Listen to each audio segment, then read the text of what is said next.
c'est relatif à la question de l'indépendance de la CENI. C'est un aspect important que nous avons soulevé. La CENI, pour être efficace, pour travailler de manière impartiale, doit être vraiment indépendante. On doit respecter l'indépendance de la CENI. Or, ce que nous avons observé depuis quelque temps déjà, il y a des CENI ici qui se sont battus avec le gouvernement pour signer les contrats avec les prestataires de services.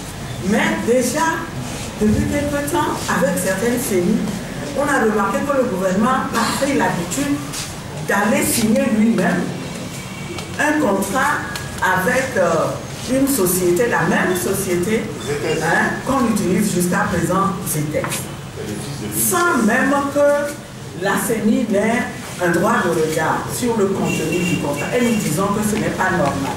C'est quelque chose que nous avons toujours dénoncé, mais cette fois-ci, il faut que ça s'arrête. Il faut que ça s'arrête parce que les textes sont clairs. Maître l'a rappelé tout à l'heure, la CENI organise et supervise. Les moyens, on les met à sa disposition et elle gère les moyens et fait un rapport, fait un compte rendu. Donc, il faut que le gouvernement arrête de prendre des initiatives qui violent l'indépendance de la CENI. Il faut qu'ils comprennent que dans l'intérêt de la paix, si on veut que les élections ne soient plus contestées, il faut qu'on comprenne que les gens de la CENI doit s'occuper de l'organisation, effectivement. Elle doit traiter avec les prestataires de services. Et malheureusement, nous constatons que notre gouvernement, il est déjà reparti avec les mêmes habitudes. Qu'est-ce que c'est que cette histoire de vouloir externaliser le recrutement des agents électoraux et de faire carrément une sommation à la CENI?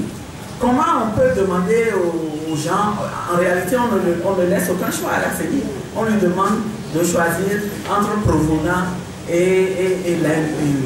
Mais quelle assurance nous avons que ces gens-là vont faire un travail qui sera un travail efficace, un travail impartial? Est-ce que ce n'est pas la voie qui est ouverte pour recruter des gens qui sont en réalité acquis à la cause d'un parti politique? Pourquoi est-ce que ce gouvernement cherche tout le temps des complications? Nous leur demandons de revenir sur tout cela.